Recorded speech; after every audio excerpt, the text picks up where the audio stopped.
22 anyos na Pangasinense, top 6 sa katatapos na CPA board exam. Atin siyang kilalanin sa report. Walang pagsidla ng tuwa ang 22 anyos na Pangasinense nang makapasa at rank 6 pa sa 2024 Certified Public Accountant Licensure Examination.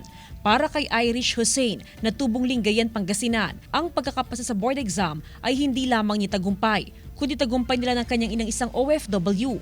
Lubos ang kanyang pasasalamat sa kanyang ina na nagtaguyod sa kanyang pag-aaral. Ang sakripisyo at hirap ng kanyang ina ang naging inspirasyon ni Irish para pagbutihin ang pag-aaral at makapagtapos sa kolehiyo. And dahil po sa kanya, she trained me po to be independent. Lalo na sa school, since kung paano mag-review mag-isa.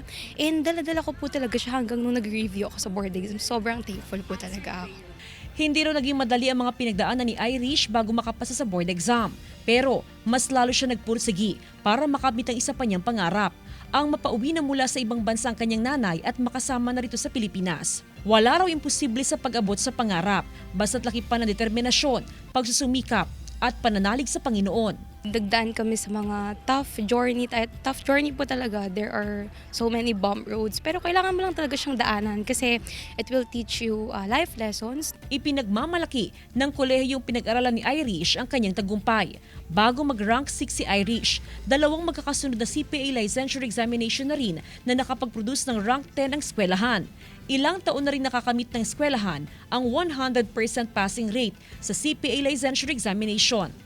Well, siyempre, nakaka-proud po kami sa mga estudyante namin na na-meet yung expectation na gano'n sa hirap ng mga teachers na turuan sila. Siyempre, alam naman natin na accountancy isa sa mga pinaka-competitive examination. Kasama si Daryl Peralta, Jasmine Gabriel Galban, One North Central Luzon.